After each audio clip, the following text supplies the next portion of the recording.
Welcome back to another video, guys.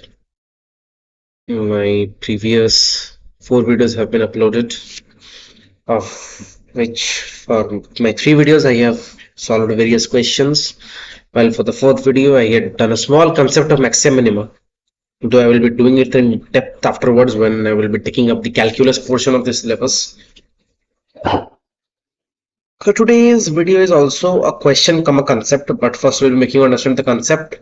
As you can see here, this is a Canadian Mathematical Olympiad 1994's question, a very easy one if thought with a different perspective in mind. I'll be showing you 2 methods to solve this question. But before that, let me come down to the theorem. What is it? It is the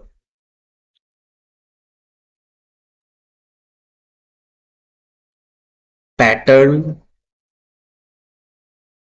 remainder theorem.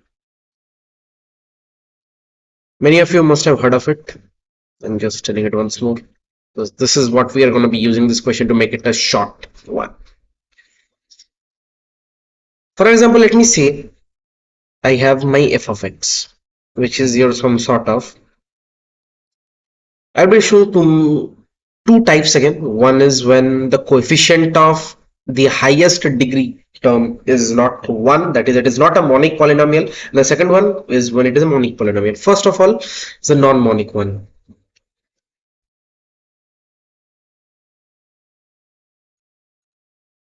F of x is equals to, let me just take an example, a x to the power 3, that is ax cube, plus b x square plus cx plus d. This is a general cubic polynomial. Since it is a cubic polynomial, it will be having 3 roots, either real or imaginary. Initially, I will be taking it to be real.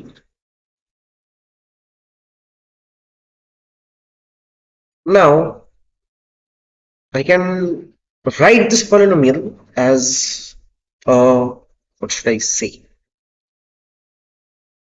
I can basically factorize it into my 3 factors, that is x minus a into x minus b into x minus c. You can very easily write it. This helps us to solve the questions in a very easy manner. Now, many a times we are given various values of f of x. For an example, these all are examples basically. F of 1 is given to be k1, f of probably 2 is given to be k2, f of 3 is given to be k3. We need to find out f of 6 plus, this is my f of 6 plus f of 8. This we need to find out this. What will be our basic notion? We will be putting each 1, 2 and 3 in f of x. F of 1 would be your x cube plus a x cube plus b square plus c plus d. So if we put 1 in place of x, it will be a plus b plus c plus d.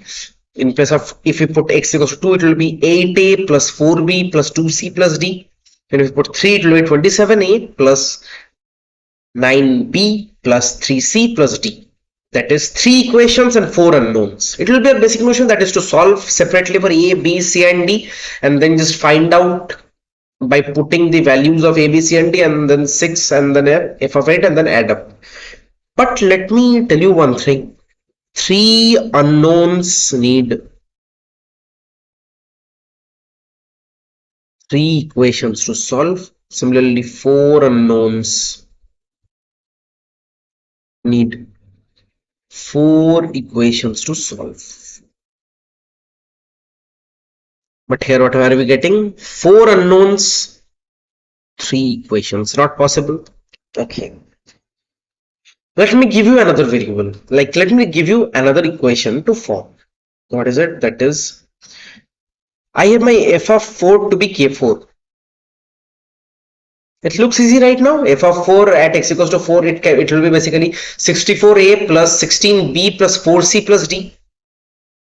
So now 4 equations, 4 unknowns. We just need to manipulate with the equations and then separately solve for A, B, C, and D. But disclaimer. 4 equations, 4 unknowns. Very tough to solve within a stipulated time. If I give you 30 minutes to solve a question, it will be more than enough. Like we will be able to solve it in 15 20 minutes. But entrances like ISI and CMO won't be providing you so much time to solve a question. May it be subjective or may it be objective. For each subjective question, you will be hardly given 10 minutes to think and complete the answer. Here comes the pattern remainder system. What does my pattern remainder system say?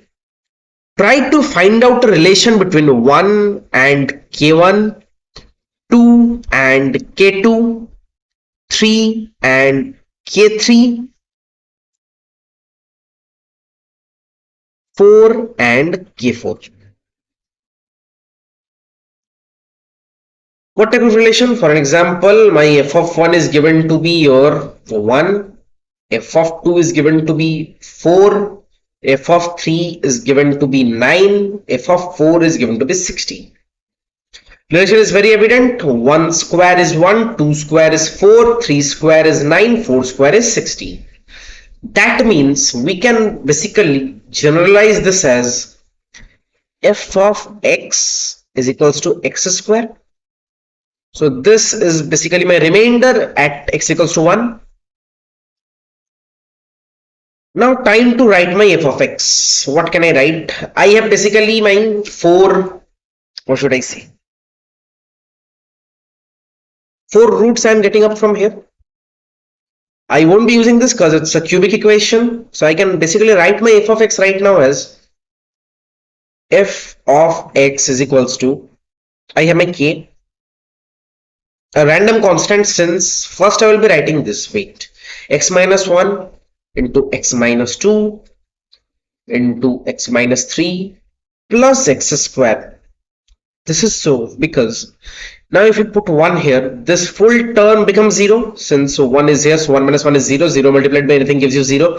Only we are left with f of 1 equals to 1. Similarly for 2, this becomes 0, we are left with 2 square 4. So f of 2 is equals to 4, similarly f of 3 is equals to 9, and so on and so on. From now it is very easy.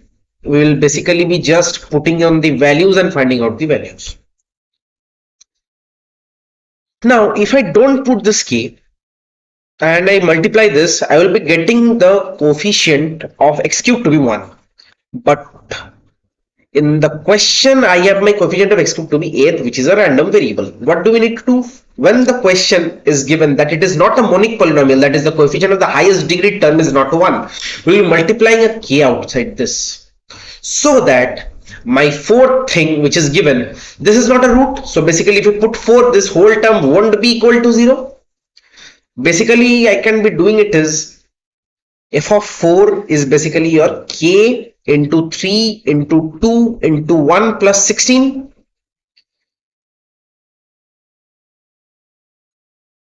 From here we can basically calculate out our k. Then put it in the equation, we will be getting the main equation, and then we can solve it by putting 6 and 8. Now when it is monic,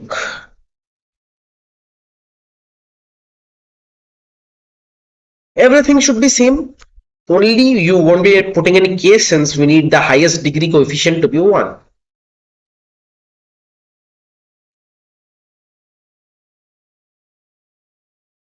So this is the small pattern remainder theorem where you need to find out the pattern of the remainders.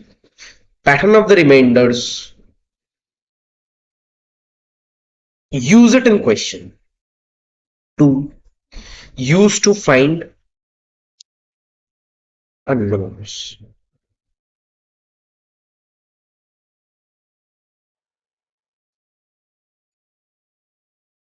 If I say this all this is fine. Now I will be coming back to my question. So this was my pattern remainder theorem. Just once more take a look at it before I move on to the question, which is basically a direct example of this question, of this concept.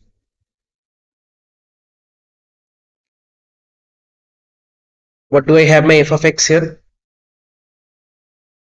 That's a monic one. Monic.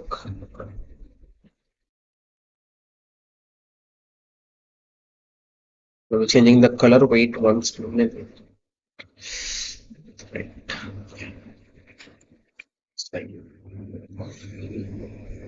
I have my f of 1 to be 10, f of 2 to be 20, f of 3 to be 30. And this is a monic one. So, coming back to question.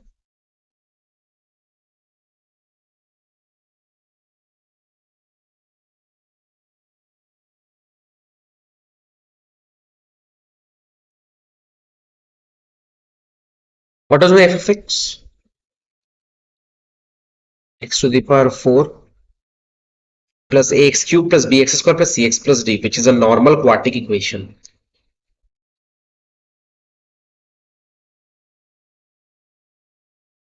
Plus ax cube plus bx square plus cx plus d. And what do I have as given? F of 1 is equals to 10. F of 2 is equals to, basically it is your 20, and f of 3 is your 30. What do we need to find out? To find f of 12, most probably, I will be just checking it. F of 12 plus f of minus 8 by 10. F of 12 plus f of minus 8 by 10. Starting with the same concept which I taught above, my f of x is basically a quartic polynomial, quartic, that is having 4 roots, quartic monic polynomial because the highest degree coefficient is 1, quartic monic polynomial. So we'll be analyzing the remainders. How? My f of 1 is basically 10, f of 2 is basically 20, f of 3 is basically a 30. From here, it is pretty evident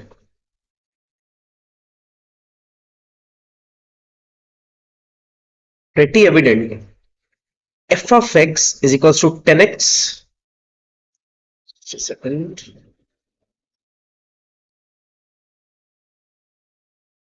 F of x is equals to 10x. So my pattern is f of x is equals to 10x. This is my remainder. Using the basic remainder theorem right now, we can be very easily writing f of x as, I have my 4 roots, it's a quadratic equation, we're having 4 roots. I can use my 3 of these roots to be 1, 2 and 3 because we need them to be 0 to find out the unknown. And let my 4th root be t. Let 4th root be t. So this can be written as x minus 1 into x minus 2 into x minus 3 into x minus t plus 10x.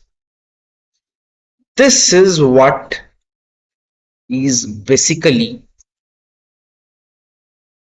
my main area of play. Therefore, simplifying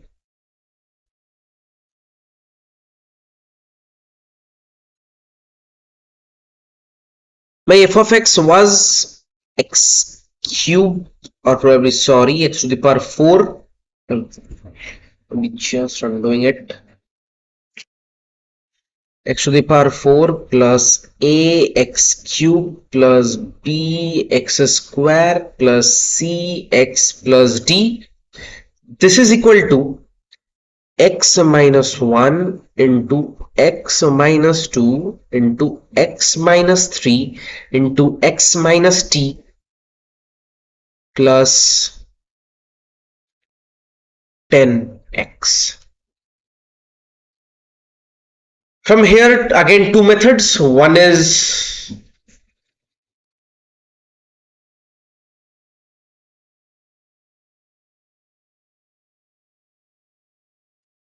calculate A, B, C, D, and another is use remainder theorem and trick.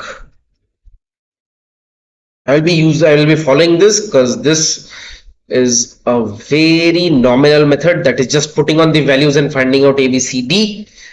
And this is what I'm gonna teach or maybe show, because you all know it, guys. It's not a very tough one, just we need to know the right time to apply these things. Shift to black. We are needed f of 12 plus f of minus 8 by 10. Let me put 12 in place of x.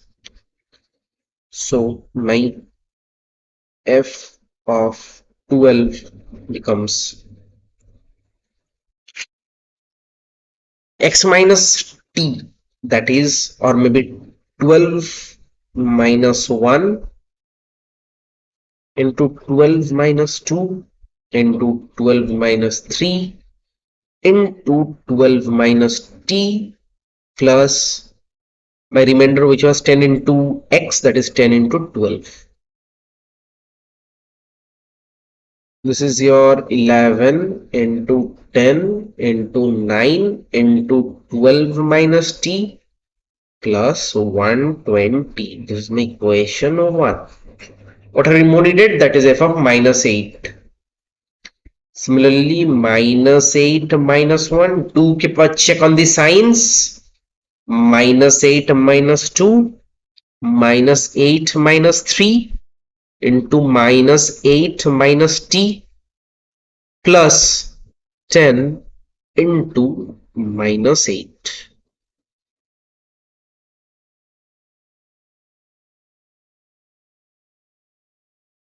So basically this turns out to be your minus 9 into minus 10 into minus 11. Do put on a bracket for better visuals.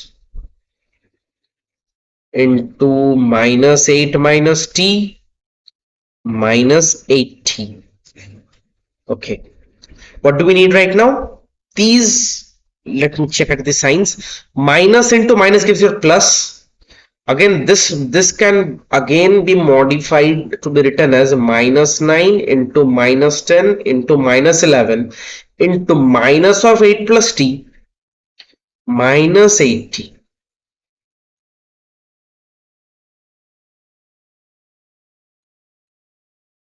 This minus into minus gives you positive. This minus into minus gives you positive. What are we left with? 9 into 10 into 11 into 8 plus t minus 8t. I'll be adding my two equations. Therefore, 1 plus 2. This gives me 11 into 10 into 9, which is your 11 into 10 into 9 gives me 110 into 9 into 12 minus t. 110 into 9 into 12 minus t plus 120 plus, I'll put a big bracket over here just to separate the terms. Again 110, that is 11 into 10 into 9 into 8 plus t minus 8t.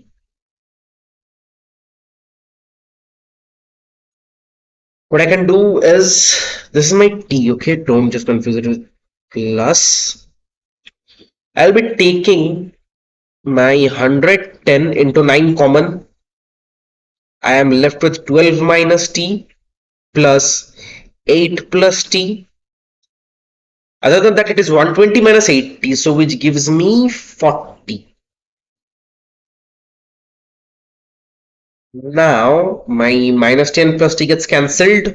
This is basically your 11, that is, sorry, 110 into 9 into 12 plus 40, not 12, this is plus 8, which gives me 110 into 9 into 20 plus 40. We need Let me just name this to be K. Let K by 10. So 110 into 9 into 20 plus 40 by 10. Here, if I want to cut my here 20 with 10, that goes as 2, and my 40 with 10, that goes as 4. So what we are left with is 110 into 9 into 2, 18 plus 4. So my 18 into 11 is basically your 198. So that is 1980 plus 4.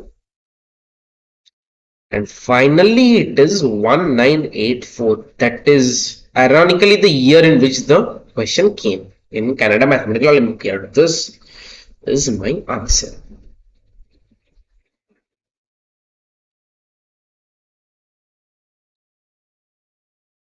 Change the color.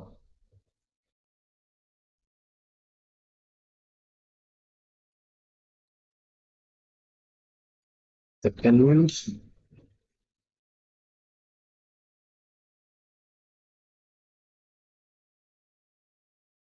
1984 is my answer.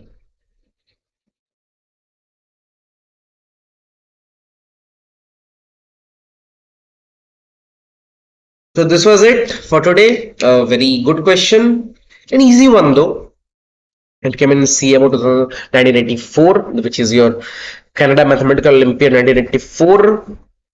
Quadripolynomial is given, some values were random, arbitrary values are given. We had to find out the value of 12 plus f minus 8 by 10. Before making you understand the question, I just gave you a glimpse of what is pattern remainder theorem. It is very, very helpful in various questions of polynomials in which we are given 3 or 4 arbitrary values and we need to find out something which is heavily different from the values given. This is how you do it. Just remember the difference, one important difference between monic and non-monic. Now coming to the question, this was it. I got my polynomial not in the original one, but in terms of something. I simplified it, used the remainder theorem and trick. Now this is what I had come down to. So my answer is 1984. I hope you guys were very, very clear, crystal clear with this concept. Very important concept, do keep it in mind. And so that's it for today. Do like, share and subscribe to my channel and just refer it to your friends. Thank you.